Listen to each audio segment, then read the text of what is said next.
Hello, my topic is mathematical system, and under mathematical system is modular arithmetic.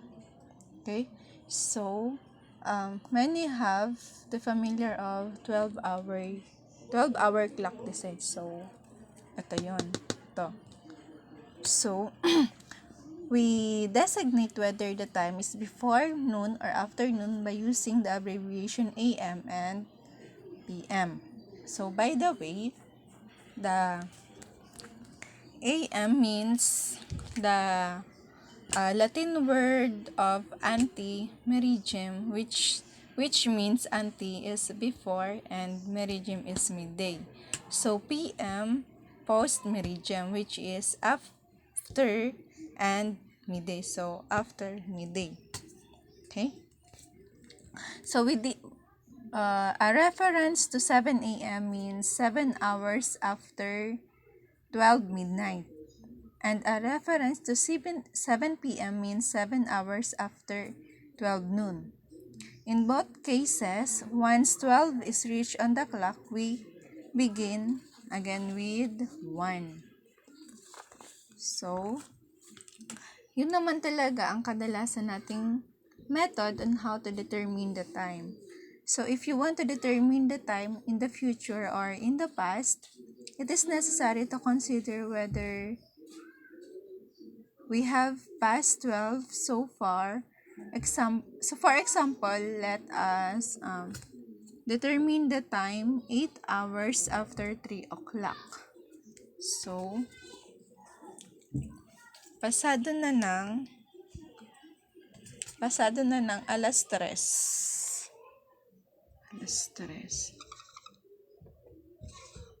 So, pasado na ng alas 3.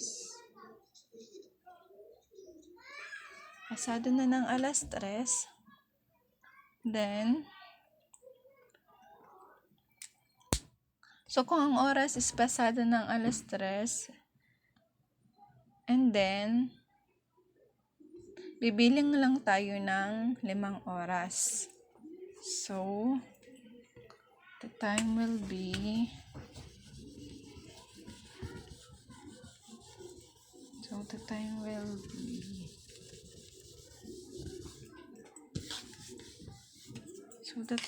be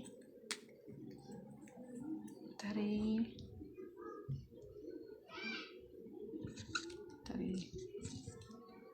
plus 8. Okay. Bibilang lang tayo ng 8 oras. So, 1, 2, 3, 4, 5, 6, 7, 8. So, the time will be 11 o'clock. So, yan. So, the time will be 11 o'clock.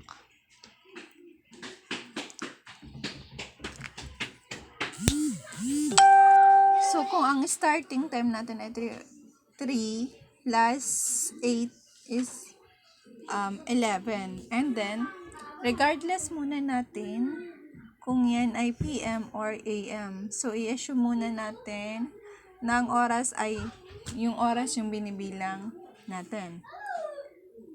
If we are going to determine the time 8 hours after, and halimbawa, for another example is if we are going to determine the time 8 hours after 9 o'clock, 8 hours after 9 o'clock.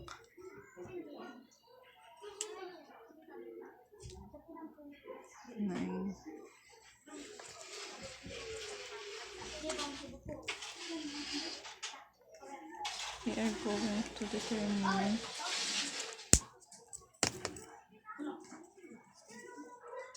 the time.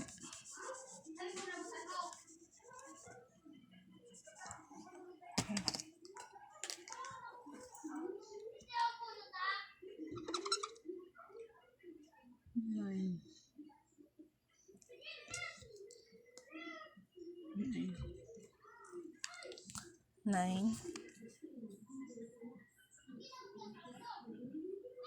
So, dito, pinag-add lang kung yung time, so kung ima-manual natin is equal din dito, 11. Kung i-add natin 3 plus 8 is 11. Kahit i-manual naman natin. So, kung ang oras naman ay magiging 9 o'clock, ang ating starting time, 8 hours after 9 o'clock will be, so, counting 1, 2, 3, 4, 5, 6, 7, 8. So, the time will be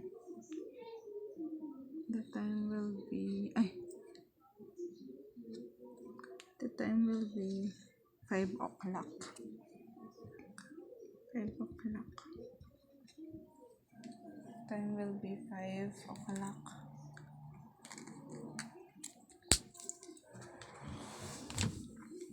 Okay. So, bakit na yung ano natin is kapag yung method natin is kapag pubatak na ng 12, so babalik tayo sa 1. So 1, 2, 3, 4, 5 yung bilang.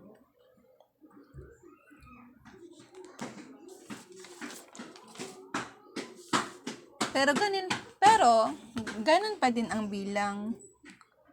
Parang counterclockwise pa din. Pero 5 kasi pag yung method natin is 12, kapag pumatak ng 12 is bibilang tayo ulit sa 1. So 1, 2, 3, 4, 5. So ito 5.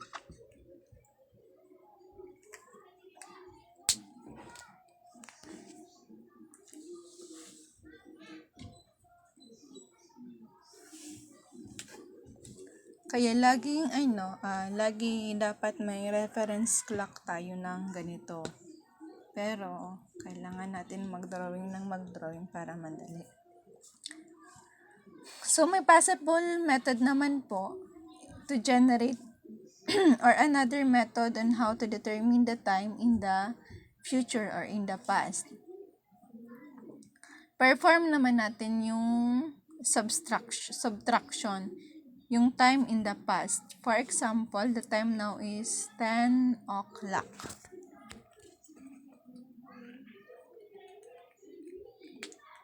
10 o'clock. 10 o'clock.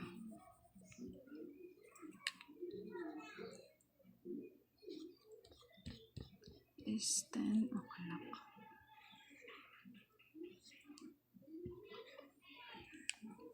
Is 10 o'clock. And we wish to the time 7 hours ago. So, magiging 10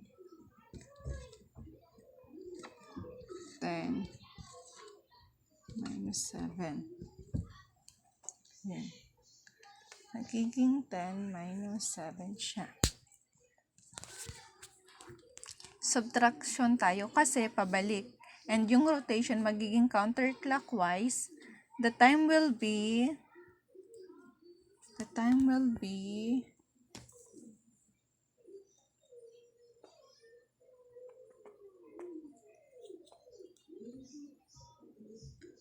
1, 2, 3, 4, 5, 6, 7. So, magiging 3. The time will be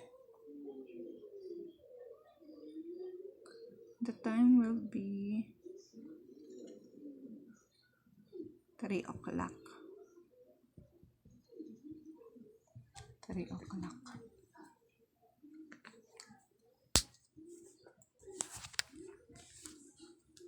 The time is 3 o'clock. Since di naman siya lumampas doon sa 12, pwede nating isubtract agad yung time. Kaya, kahit 10 minus 3 is, 10 minus 7 is 3.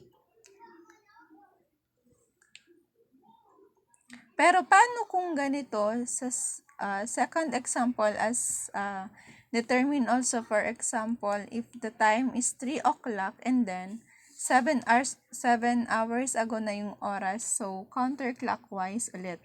Bilang lang ng 7 public start sa 2, 1, 2, 3, 4, 5, 6, 7. The time.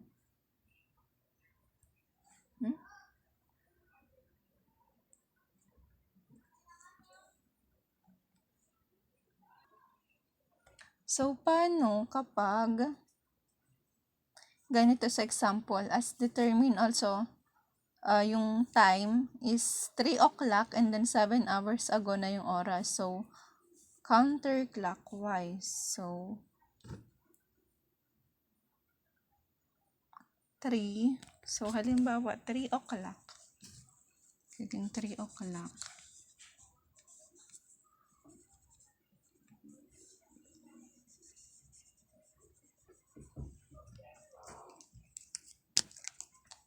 So, 3 o'clock.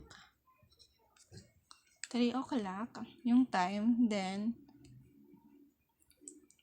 7 hours ago, so pabalik. So, 1, 2, 3, 4, 5, 6, 7, 8. So, the time will be 7 o'clock.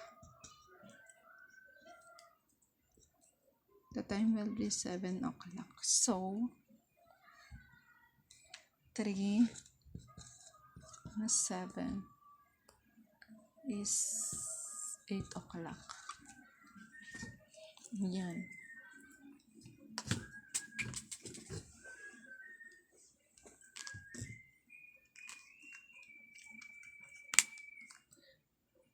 Doon sa naging example natin, kapag hindi siya lumampas doon sa 12, kapag ang ating ginamit na method is the addition or yung subtraction ng time, so usually nakuha talaga natin yung mismong oras. Kung i-refer natin dito sa ating clock, pero kapag siya lumampas ng 12, ang nagiging sagot natin is hindi yung mismong sum or difference nila. Pero, kung titignan natin yung sum, halimbawa sa pangalawa, yung 9 plus, yung 9, eto. Titignan natin sa pangalawa, eto.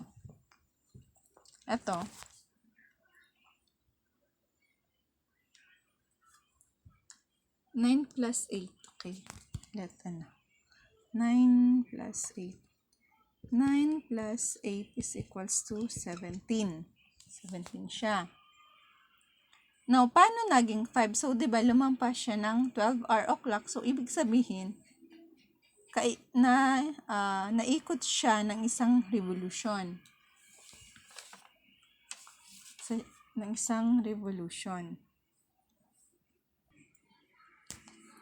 So, aalisin natin dito isang revolution, that is 12.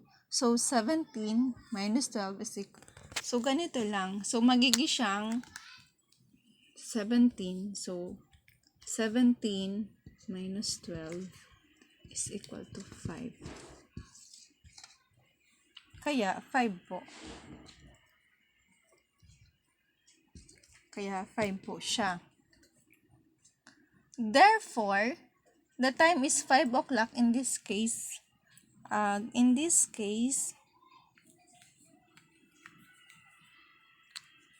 Ganun din kapag subtraction of time. For example, dito sa 3, kapag subtraction, yung, 3,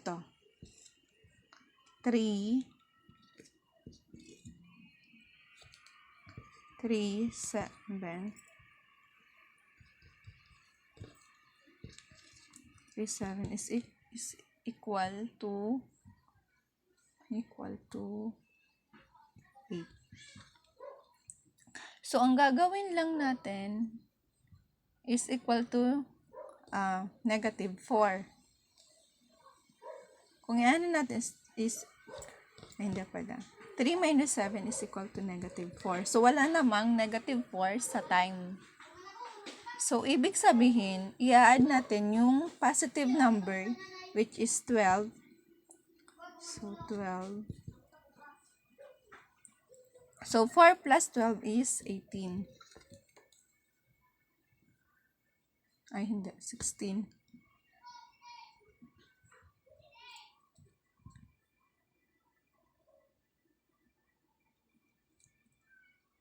4 plus 12 is 16.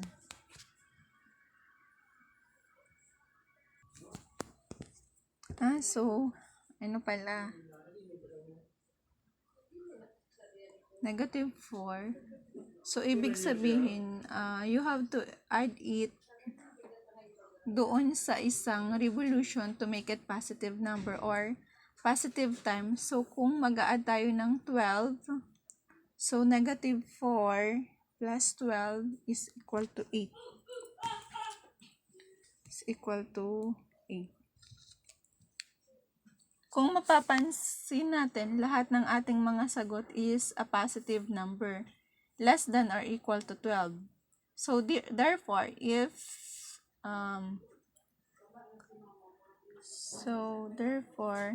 if you are going to add or subtract a time, so kailangan natin mapaliit yung mismong answer natin into a positive number less than or equal to 12. Kapag ka nagamit ng operation for addition and subtraction, and ang makuha mong sagot is a positive number less than or equal to 12, kasi ang ating gamit ay ang 12-hour clock design. So, ang ating reference time is 12. So, dapat less than or equal to 12 and it must be a positive number. So, kapag ganun, kapag ginamit yung operation,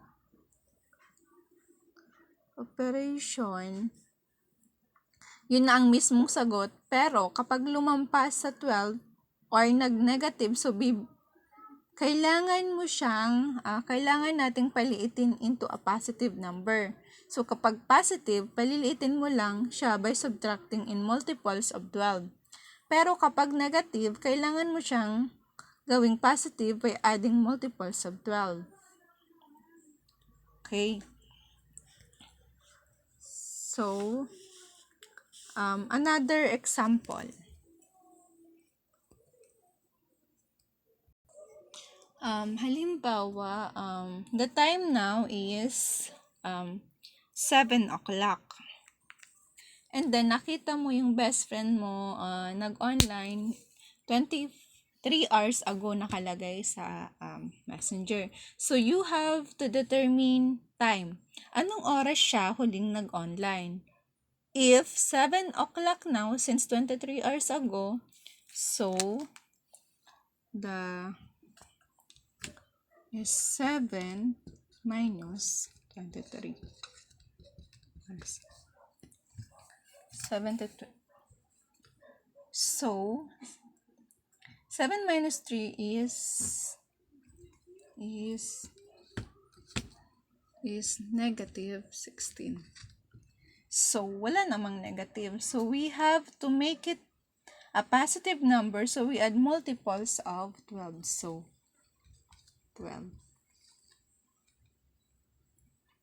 So, 16, negative 16 plus 12 is equal to 4.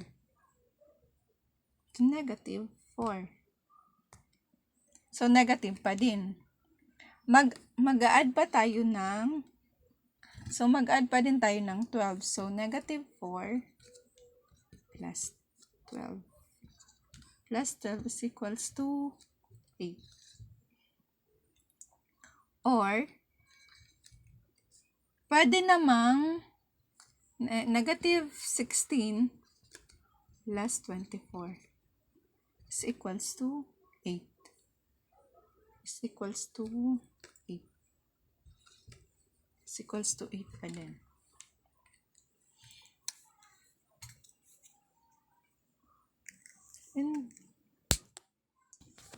So, ibig sabihin, 8 o'clock siya last nag-online. So, let's check if true. So, the time is 7 o'clock. So, 7 o'clock. 7 o'clock. Anuhin natin to. If 8. So, counterclockwise tayo. 7. So, pabalik. Then, 1, 2, 3, 4, 5, 6, 7, 8, 9, 10, 11, 12, 13, 14, 15, 16, 17, 18, 19, 20, 21, 22, 23. Huh? And then, halimbawa, 7 o'clock, yung friend mo, niremind ka na, after 18 hours, you need to chat him or her for the some important information. So we have 7 plus 7 plus 18. 7 plus 18. Then you have to determine the exact time. So kung yan ay 25, ilan ang 12? Ilan ang 12 dyan? So, dalawa po. Okay, we need to add. So, 7 plus 18 is 25. 25. Then, you have to determine the exact time. So, kung yan ay 25, so, ilan ang 12 dyan? So, dalawa po. Dalawa po. Then, you may have to the solution to make it a positive number. So 25 minus 2 is equal to 1. Okay. Or 25 minus 24 is equal to 1. 1 pa din siya. So, 1 o'clock mo i-chat yung friend mo.